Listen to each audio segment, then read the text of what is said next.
कहा था जा करके मेरे पुत्रों को भ्रमण करवा करके पुनः 3-4 दिनों में लौटा लाना वापस। आज मैं क्या उत्तर दूंगा। सुमंत ने यही विचार करके भक्तों अंधियाली रात में अयोध्या को प्रवेश किया। अवध प्रवेश कीन अंधियारे और पैठ भवन रथु राखी दुआरे। अंधियारी समय जब गोधूली होती है बेला, सुमंत पहुंचा अयोध्या, रथ द्वार पर खड़ा कर दिया और भवन में प्रवेश किया। महाराज अयोध्या नरेश दशरथ जी महाराज आंगन में धूल धुसारित पड़े हैं और जैसे दशरथ ने सुना कि सुमंत आया है, मानो मृतक प्राणी के प्राण आ गया है, जीवित हो गया है। दशरथ जी बड़ी उत्सुकता लेकर के खड़े हो गए और कहा सुमंत मेरे राम को ले आए। सुमंत कहने लगा महाराज मैं राम को तो ना ला सका, क्योंकि जब मैंने राम से कहा कि राम अयोध्या वापस चलो, राम ने मुझे माता पिता के वचनों को कह करके समझा दिया, क्योंकि पुत्र का परम कर्तव्य होता है माता पिता के वचनों को मानना, माता पिता की सेवा करना। राम ना लौटे, लक्ष्मण से मैंने जब कहा भैया तुम ही लौट चलो, लक्ष्मण ने मुझसे यही कह करके समझा दिया कि जब मेरे माता पिता अयोध्या में नहीं तो मेरा अयोध्या में काम क्या। जनक दुलारी सीता से मैंने कहा सीता तुम ही लौट चलो अयोध्या, दशरथ जी के प्राण नहीं बच पाएंगे, लेकिन जानकी जी ने मुझे पति व्रत धर्म की शिक्षा दे करके मुझे समझा दिया। मैं किसी की बातों का उत्तर न दे पाया महाराज।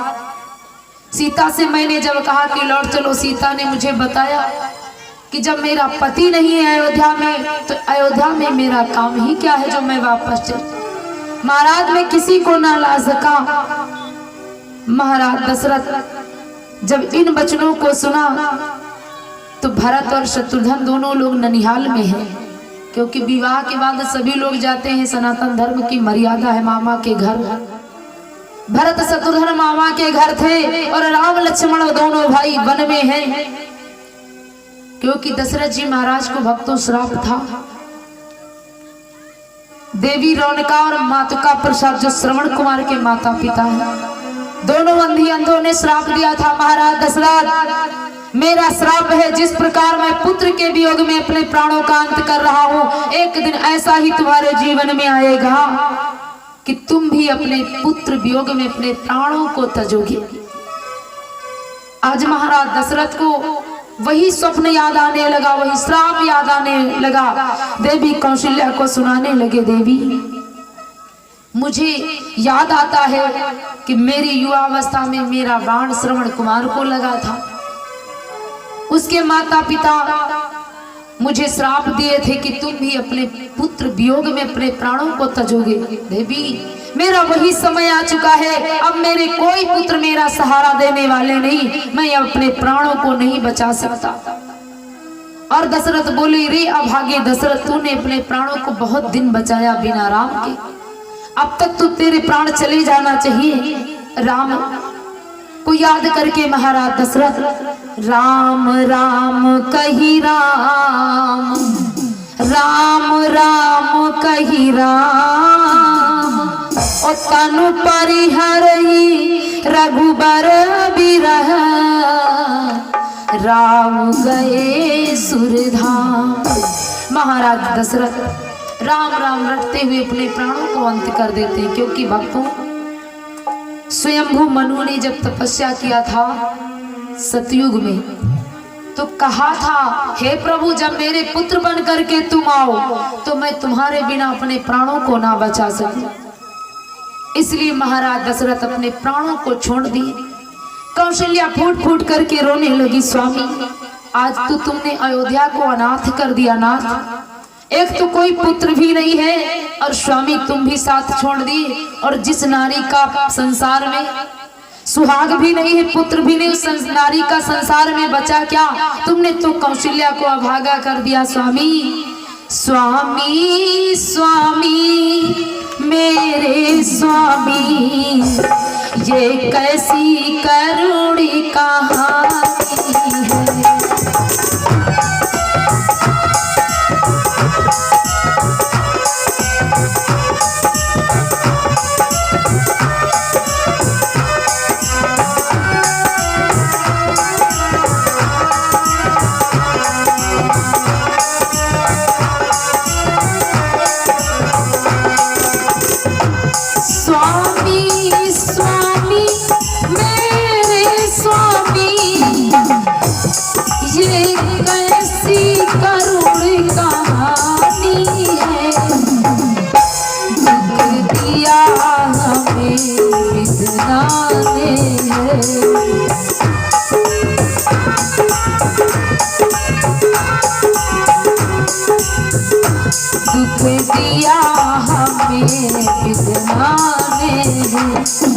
कैसी विपदा आई है।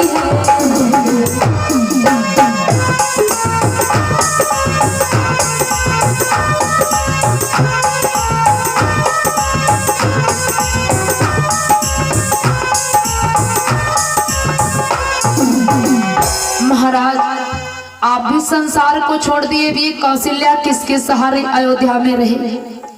हम तीनों बहनें अनाथ हो चुकी नाथ, तुमने जरा भी मुझे ना सोचा और मेरा साथ भी ना दिया स्वामी। तुमने मुझे अधूरे में छोड़ दिया। यही विध बिलपत रैनी बिहानी, आए सकल महामुनि ज्ञानी। ऐसी करुण दशा को देख करके गुरुदेव वशिष्ठ आए और तीनों रानियों को समझाया, देवी इस नश्वर शरीर के लिए क्यों रोती हो। चित जल पावक गगन समीरा, पंच रचित यह अधम शरीरा। देवी इस शरीर तो अधम है, नश्वर है, एक दिन तो इस शरीर को छूटना ही होता है। देवी शरीर के लिए रोना नहीं ठीक है। पुत्रों को बुलाया जाए। महाराज दशरथ की अंतिम क्रिया की जाती है और पुत्रों को जब बुलाते हैं महाराज वशिष्ठ जी, भरत और शत्रुघ्न आते हैं ननिहाल से। आइए हमारे जो भक्तों ने दान दिया अपने नाम सुनते चलिए। भैया हैं रामानंद वर्मा से की प्रवाह 11 मुद्राएं, छंगालाल यादव मक्का प्रवाह 21 मुद्राएं, असी यादव सुरवाकुटी 21 मुद्राएं, परवेश यादव मक्का प्रवाह 21 मुद्राएं, श्रवण यादव मक्का प्रवाह 11 मुद्राएं, अंकित वर्मा सेव की प्रवाह 51 मुद्राएं, रामू रावत सेव की प्रवाह 21 मुद्राएं, सूरज रावत सेव की प्रवाह 11 मुद्राएं, दीपक रावत पड़रा 101 मुद्राएं, सार्थक राज सेव की प्रवाह 11 मुद्राएं, सतीश वर्मा जनता सर्विस सेंटर बंगला बाजार पुलिस चौकी 51 मुद्राएं, पप्पू रावत मक्का प्रवाह हमारे तीनों भैयाओं को 21-21 मुद्राएं, यानी ये जो तीनों लोग साज प्रसाद दे रहे हैं इन लोगों को 21-21 मुद्राएं और 101 मुद्राएं भगवान के चरणों में अर्पण किए। और रामदास वर्मा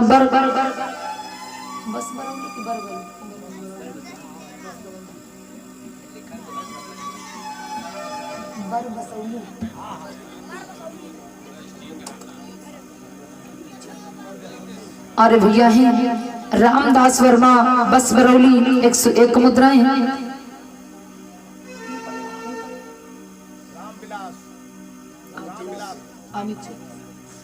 और भैया है अमतेश कुमार वर्मा बस बरौली 51 मुद्राएं, पवन कुमार वर्मा बस बरौली 51 मुद्राएं, इंग्लिश रावत सेव की प्रवाह 11 मुद्राएं, सत्यम कुमार सेव की प्रवाह 11 मुद्राएं, मोहित सिंह यदवंशी बड़ी बाग 11 मुद्राएं, राधे श्याम वर्मा सवाई 51 मुद्राएं, गुड़िया राज सेव की प्रवाह 21 मुद्राएं, अक्षत वर्मा आस्था वर्मा तिलसिया 251 मुद्राएं, आस्था वर्मा तिलसिया 101 मुद्राएं, संतोष वर्मा नारेक प्रवाह 101 मुद्राएं, रामू मक्का प्रवाह 11 मुद्राएं, सत्य प्रकाश वर्मा बलछट 101 मुद्राएं, आस्था वर्मा तिलसिया 101 मुद्राएं, धर्मेंद्र कोला 11 मुद्राएं, अंकित वर्मा लत प्रवाह 51 मुद्राएं, राजेश रावत सेव की प्रवाह 21 मुद्राएं,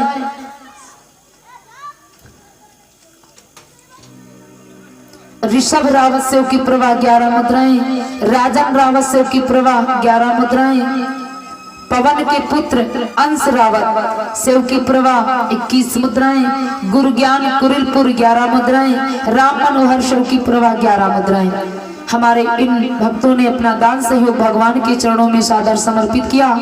भगवान कल्याण कर सदैव भंडार भरे, मनोकामनाओं की मंगल में परिवार में सुख समृद्धि काया को निरोगी बनाए। एक बार प्रेम से बोलिए सच्चिदानंद भगवान की। महाराज दशरथ का जब अंतिम हो जाता वक्तों, भरत शत्रुघ्न आते हैं और अपने भैया को ना पा करके, राम और जानकी को, भैया लक्ष्मण को ना पा करके, जब कैकेयी के द्वारा सुनते हैं कि मैया कैकेयी के द्वारा मेरे भैया भाभी का वन हुआ है, कुछ अनुचित शब्द बोलते हैं और तुरंत अयोध्या को छोड़ने को तैयार हो जाते हैं, क्योंकि भरत जैसा भाई संसार में होना असंभव है। एक भाई राज्य का उदासी हुआ तो एक भाई राज्य का त्यागी हुआ, वो हुए भैया भरत। भरत बोल पड़े, मुझे राज्य नहीं चाहिए माँ, तुमने अपराध किया मेरे भैया और भाभी के साथ, जो तुमने वन भेज दिया।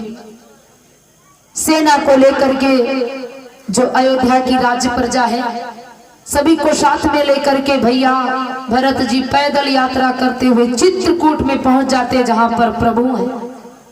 लक्ष्मण ने जब देखा कि भरत सेना को लेकर के आ रहे हैं, लक्ष्मण कहने लगे, भैया देखो मैया ने बल दे दिया, हम दोनों तपस्वी की तरीके से, फिर भी भरत को राज्य मिली होगी, और देखिए भरत किस प्रकार से सेना लिए आ रहा है।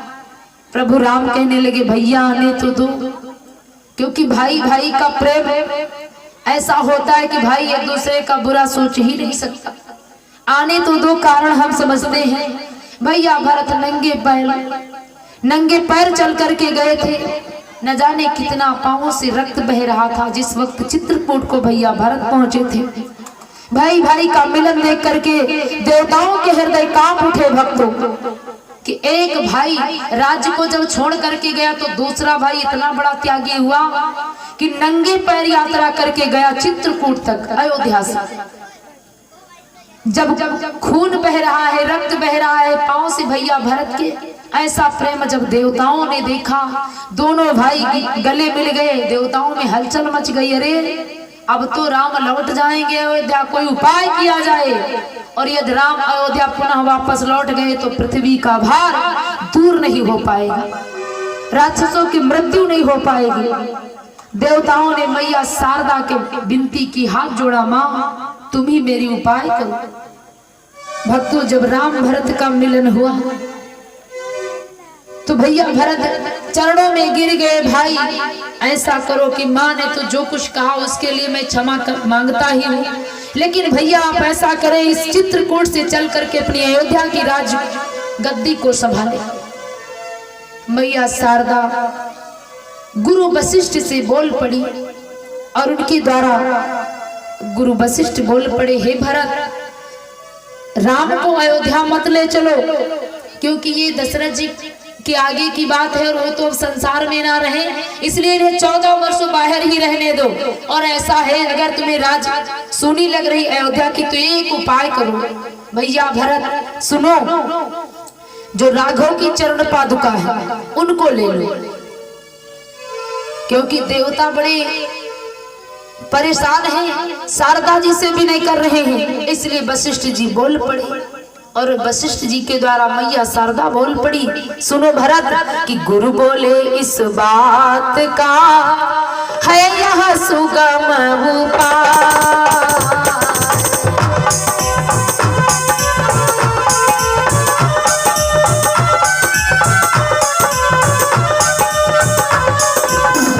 बाधरने को पादुका दो अपनी रघुरा।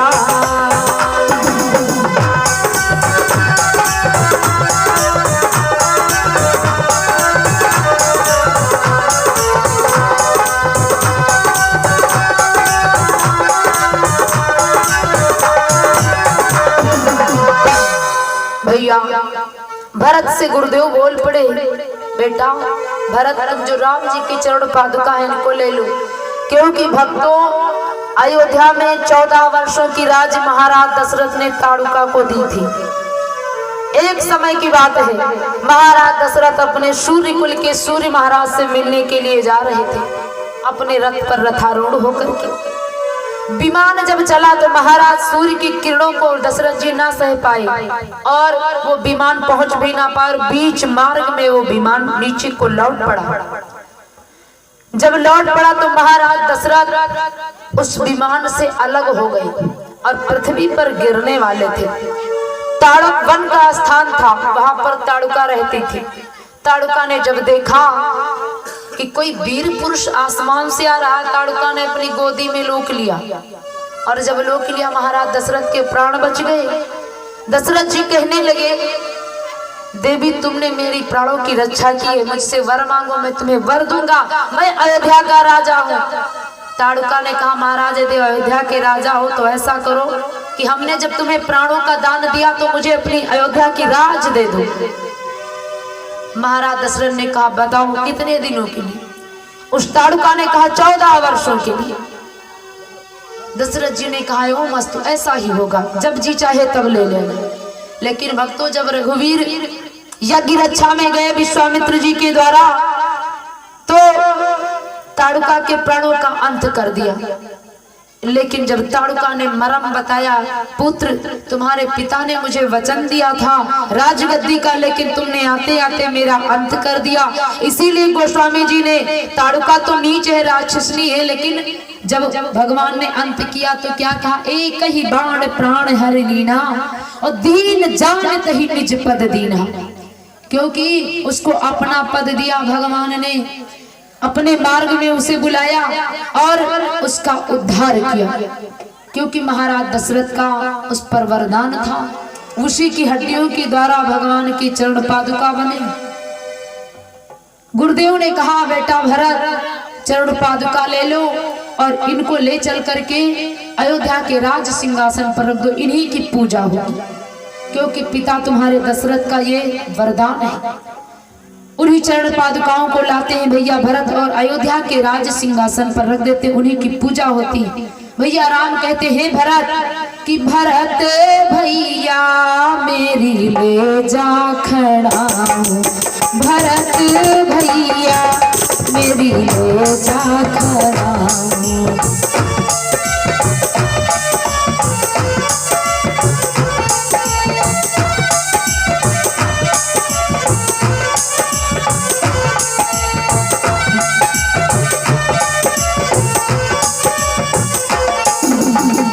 ले जा खड़ा उसी शासन पर रखी हो, ले जा खड़ा उसी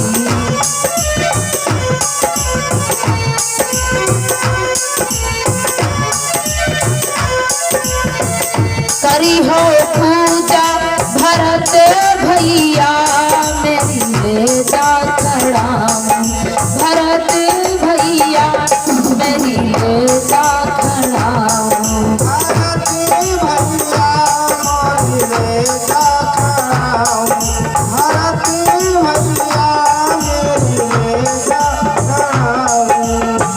तीनों माताओं की सेवा करी हो, तीनों माताओं की सेवा करी हो, तीनों माताओं की सेवा करी हो। सबसे प्यार कैकेयी मैया मोरी ले जा खड़ा, भरत भैया मोरी ले जा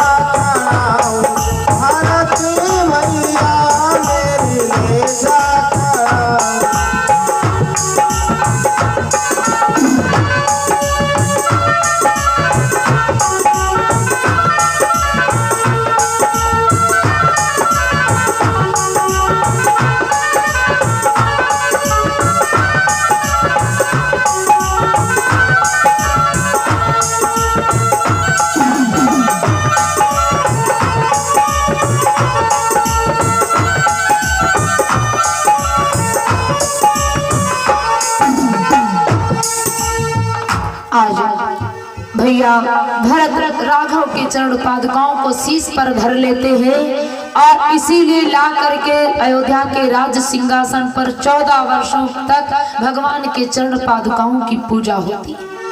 क्योंकि महाराज दशरथ का वरदान था और अपने समस्त प्रजावासियों के साथ लौट करके आते हैं और वचन दे देते हैं चित्रकूट में भैया भरत राघव को, हे भैया यदि तुमने 14 वर्षों में एक भी घड़ी ज्यादा की तो फिर अयोध्या में राज्य पाओगे, अयोध्या के प्रजा पाओगे, अयोध्या का प्यार पाओगे, लेकिन भैया भरत को नहीं पाओगे।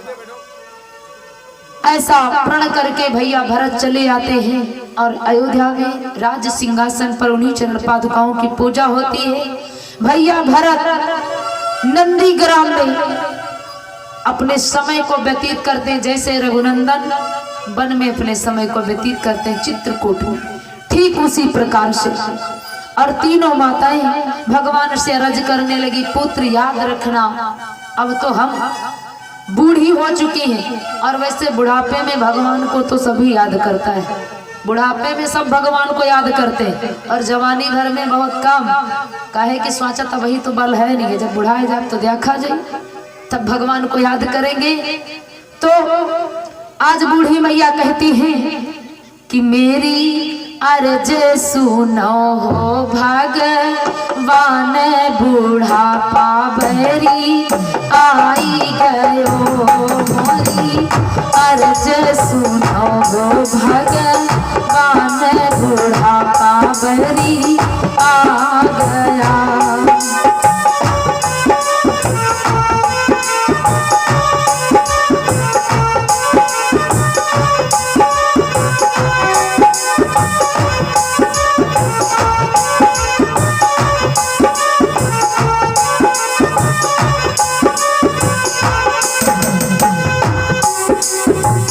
आँखों से ना पड़े दिखाई, कानों से न सुनावे, आँखों से ना पड़े दिखाई।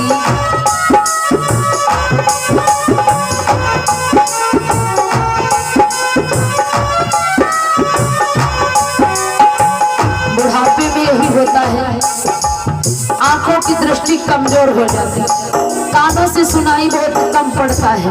इसलिए विनती करती है भगवान से, आंखों से ना पड़े दिखाई, कानों से न सुनावे।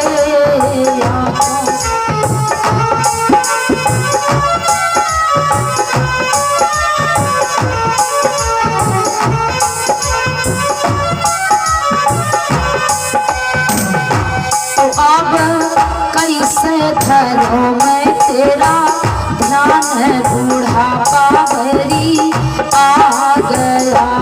कैसे अब धरो मैं तेरा ध्यान, बुढ़ापा भरी आ गया। जय हो।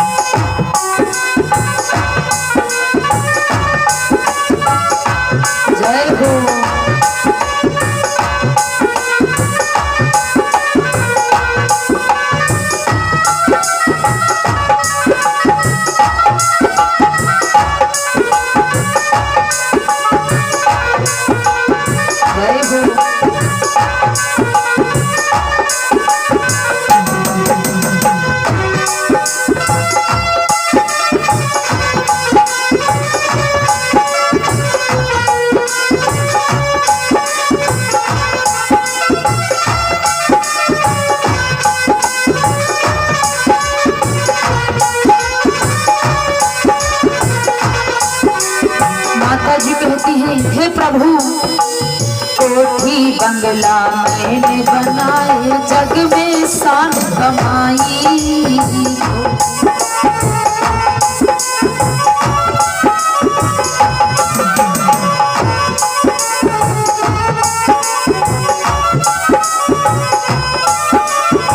कोठी बंगला मैंने बनाए, जग में शान कमाई।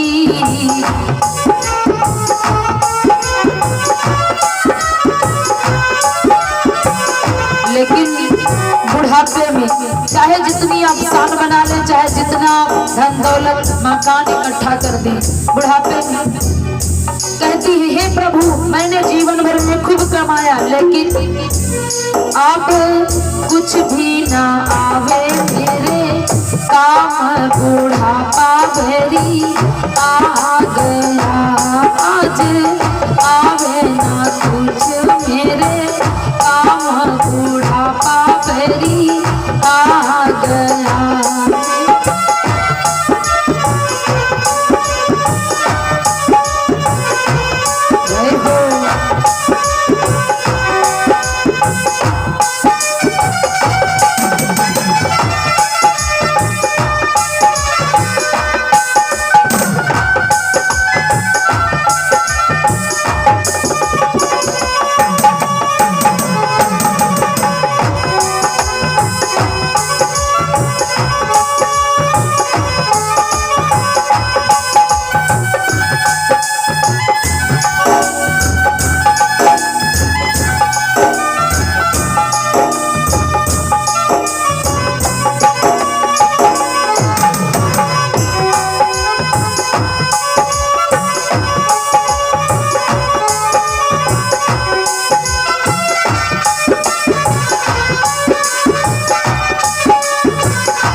भजन है, भजन में इतनी शांति नहीं, कम से कम तालियों की तो आवाज होती, तालियों का तो आवाज होना ही चाहिए, नहीं मुख से तो। ये मेरा मैं कहता था बहुत किया अभिमान, ये मेरा मैं कहता था।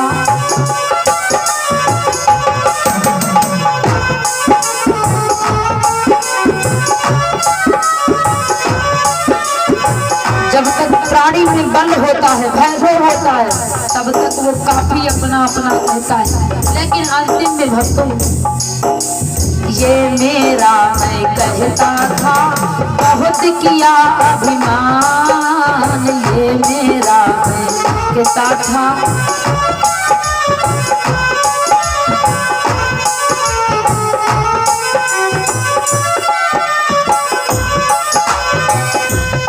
अब अंत समय में आयो ज्ञान बुढ़ापा भरी आ गया, समय में आयो ज्ञान बुढ़ापा भरी आ गया मेरी।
बुढ़ापे में विनय करते हैं, क्योंकि भक्तों अंतिम में हमें याद आता है कि भैया बात तो सही, अगर राम नाम रट लिए होते तो आज शायद ये समय नहीं आता, क्योंकि जवानी और बालापन तो भरोसा होता है, लेकिन बुढ़ापा कोई अपने बाप की बपौती नहीं जो मिलवाई कर रहे, जरूरी नहीं है।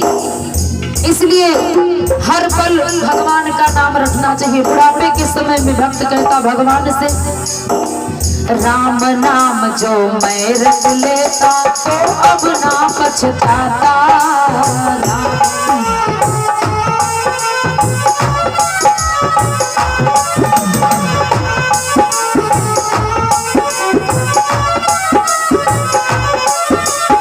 राम नाम जो मैं रख लेता तो अब ना पछताता।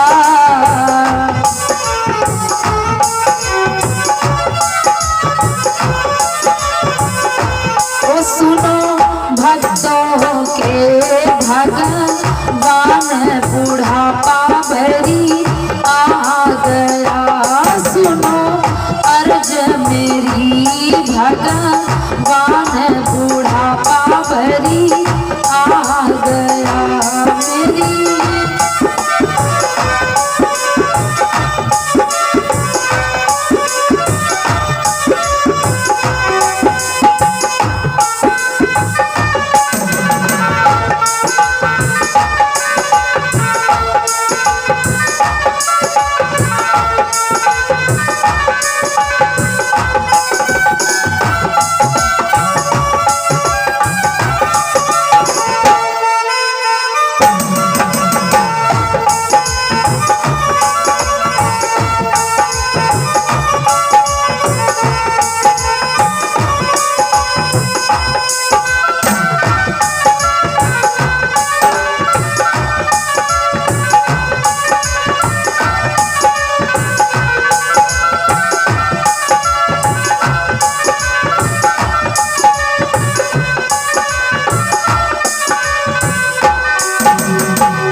बोलिए सच्चिदानंद भगवान की।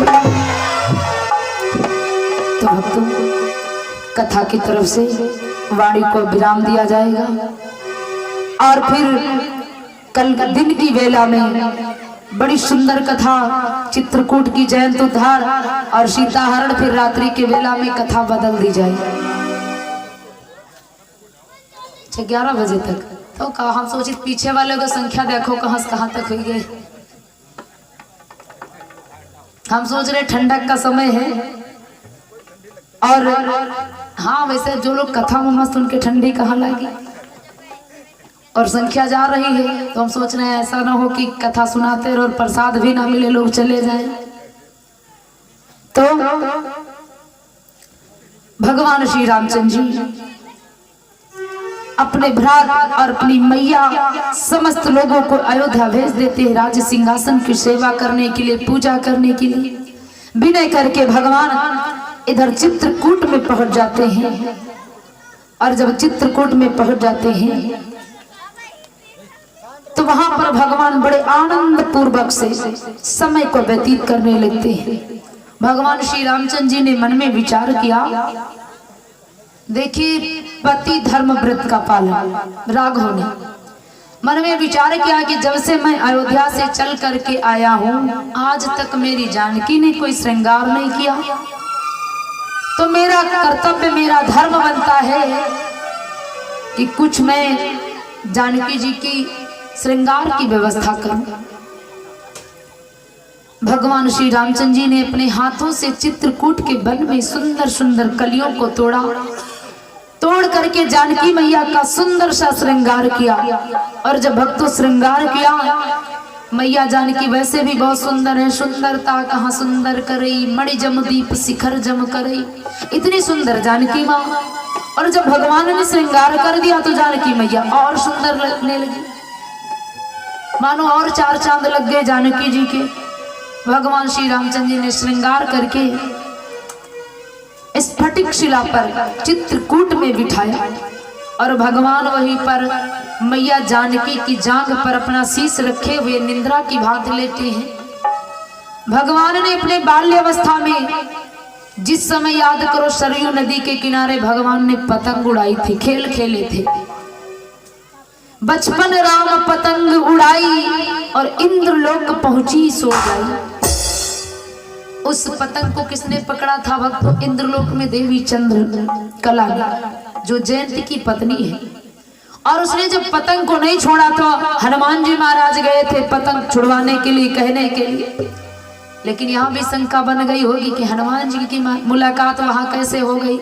हनुमान जी तो अब आगे मिलेंगे जब जानकी जी का हरण हो जाएगा किष्किंधा में, लेकिन ये बचपन में कैसे मिल गए? बचपन में भक्तों भगवान बोले बाबा दर्शन के लिए मदारी बने थे, हनुमान जी महाराज को बंदर बना करके नचाने लाए थे। राघव चतुर थे, राघव रोने लगे, हनुमान जी जब जाने लगे तो हनुमान जी महाराज को पुनः वापस आना पड़ा था अयोध्या। लेकिन जिस समय राम लक्ष्मण गुरु विश्वामित्र के साथ यज्ञ रक्षा में गए, राम लक्ष्मण जब चले गए तो हनुमान जी महाराज पुनः फिर चले गए किष्किंधा को। तो हनुमान जी महाराज जब गए थे कहा देवी ये पतंग छोड़ दो, मेरे स्वामी की पतंग है।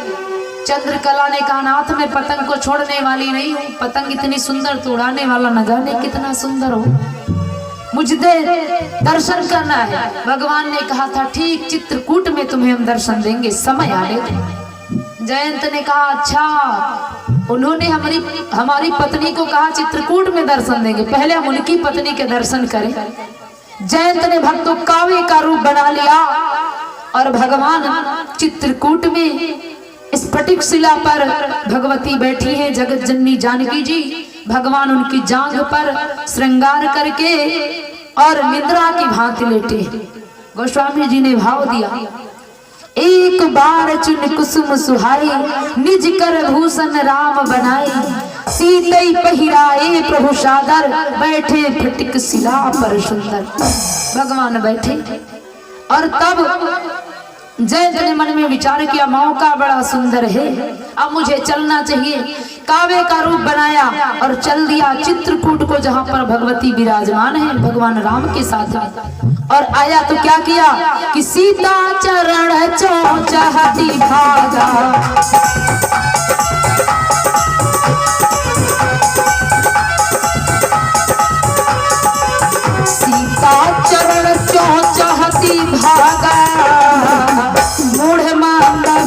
कारण कागा।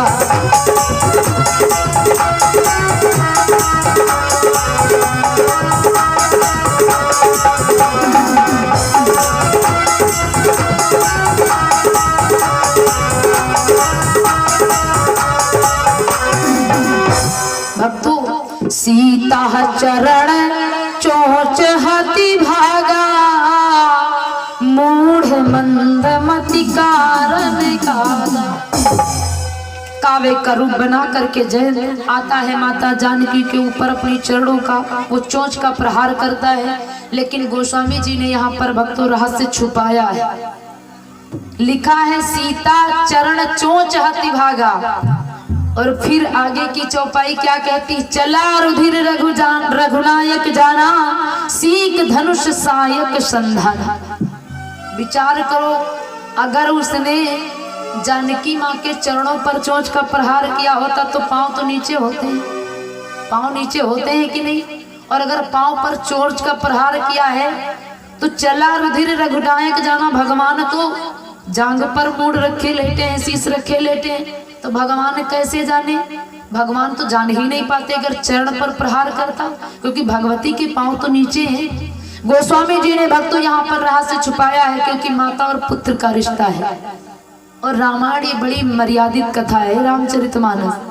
भगवान ने यहाँ पर मर्म छुपा लिया, क्योंकि मन में विचार किया, जानकी जी हमारी माँ है और हम पुत्र हैं, और गुप्त अंगों को पुत्र को कहने का और देखने का अधिकार नहीं है। जो कोई पुत्र वर्णन करे अपनी माता के गुप्त अंगों का, तो जयंत ने कावे का रूप बना करके मैया जी के आंचल पर अपनी चोंच का प्रहार किया था।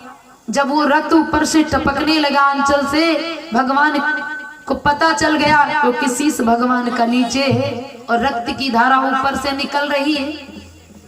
मैया जी के जो है वक्ष स्थल पर जब चोंच का प्रहार हुआ तो अंचल के द्वारा वो रक्त धारा बहने लगी। चला रुधिर रघुनायक जाना, रक्त टपकने लगा, भगवान जाने गए। सीख धनुष सहायक संधाना, कौन दुष्ट पापी मेरी जानकी के ऊपर अपनी चोंच का प्रहार कर दिया। अब तो जयंत भक्तों प्राणों को लेकर के भागा, अब मैं नहीं बच पाऊंगा, अब तो भगवान मुझे मृत्यु का दंड देंगे। लेकिन जानकी मैया ने मर्म छुपाया क्यों। जब जयंत ने मारा चोंच और वो भी गुप्त अंग पर मारा, तो भगवती ने बताया क्यों नहीं, क्या कारण है। यहाँ पर जानकी मैया ने छुपाया क्यों, कारण है क्योंकि जानकी जी लक्ष्मी का अवतार हैं, और लक्ष्मी रंभा दोनों सगी बहनें हैं। समुद्र मंथन जब हुआ था तो जो है दोनों बहनें उत्पन्न हुई थी, रंभा और लक्ष्मी।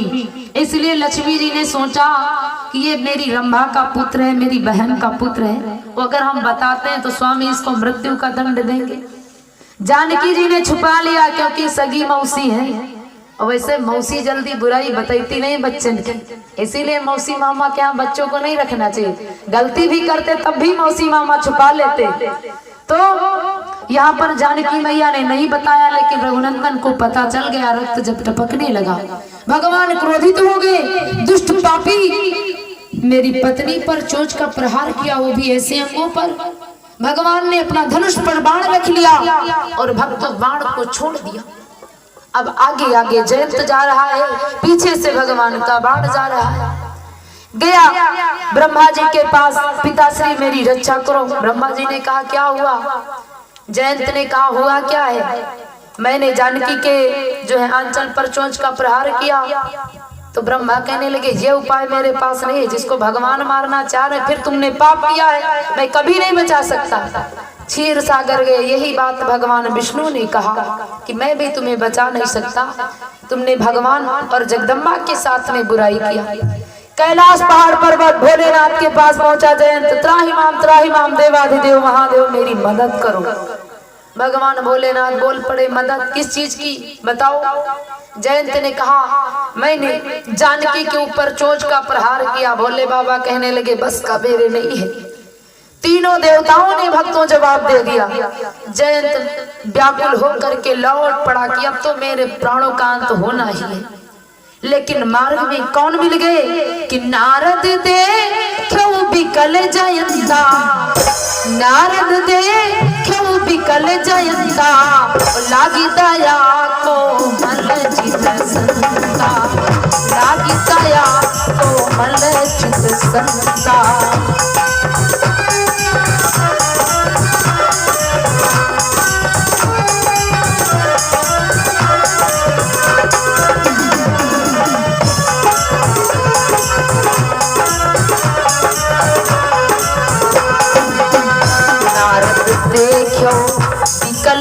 जयंता नारद देखो।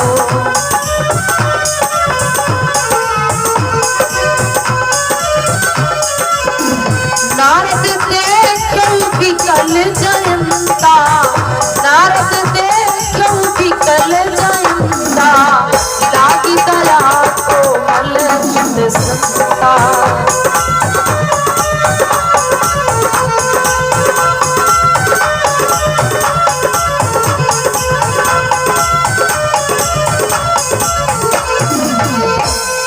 नारद को जब मुलाकात हो गई जयंत से, जयंत क्यों इतना व्याकुल, क्या हुआ?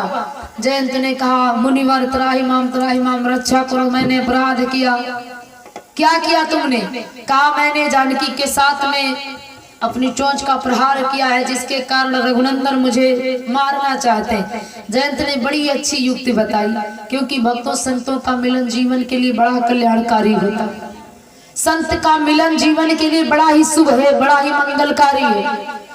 बाबा नारद कहने लगे, अच्छा भगवान मारना चाहता तो जा, तूने जानकी के साथ में विरोध किया, जा करके भगवान राम के चरणों में गिर जा, और भगवान की शरण में जब हो जाएगा तो भगवान तुझे माफ कर देंगे। किसी ने ये जतन नहीं बताई, जो काम देवता नहीं कर सकते, भगवान नहीं कर सकते, वो काम संत कर सकता है जीवन के लिए। इसीलिए कहते हैं संतों का जीवन बड़ा मंगलकारी है, संतों का मिलन बड़ा ही शुभकारी है। संत मिलन ना हो कारज हानि, संतों के मिलने से कारज बिगड़ने वाला होता फिर भी बन जाता है। जयंत की मृत्यु थी, लेकिन जब महामुनि नारद मिल गए, बोले जाओ भगवान की शरण में चले जाओ, भगवान से कह दो मारना चाहो तो मार दो, बचाना चाहो तो बचा लो, क्योंकि भगवान शरण आए पापी को मारते नहीं, उसका उद्धार करते हैं। भगवान कहते पापी से पापी क्यों ना हो, लेकिन जब मेरी शरण आता है तो एक बार मैं उसे क्षमा अवश्य करता हूं।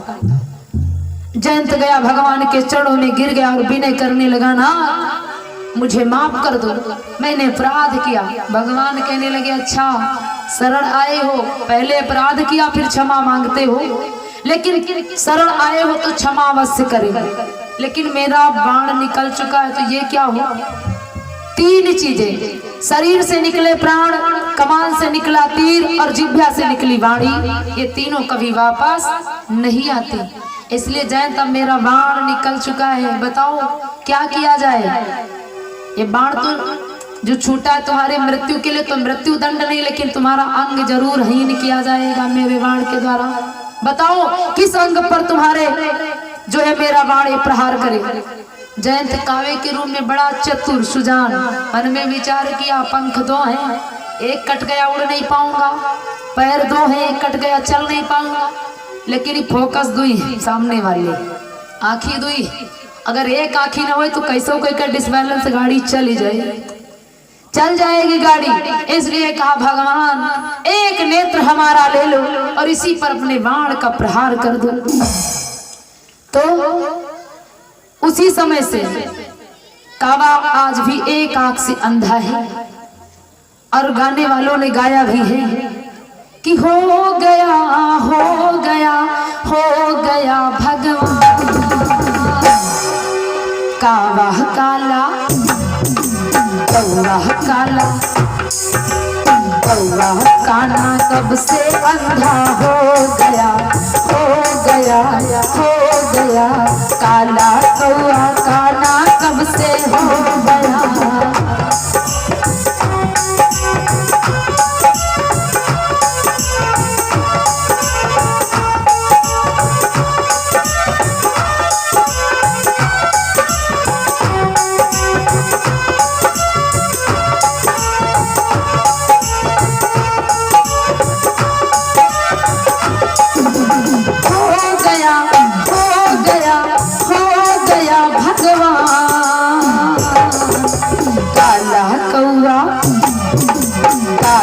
कौआ काना कब से हो गया, कितना चतुर सयाना कब से हो गया।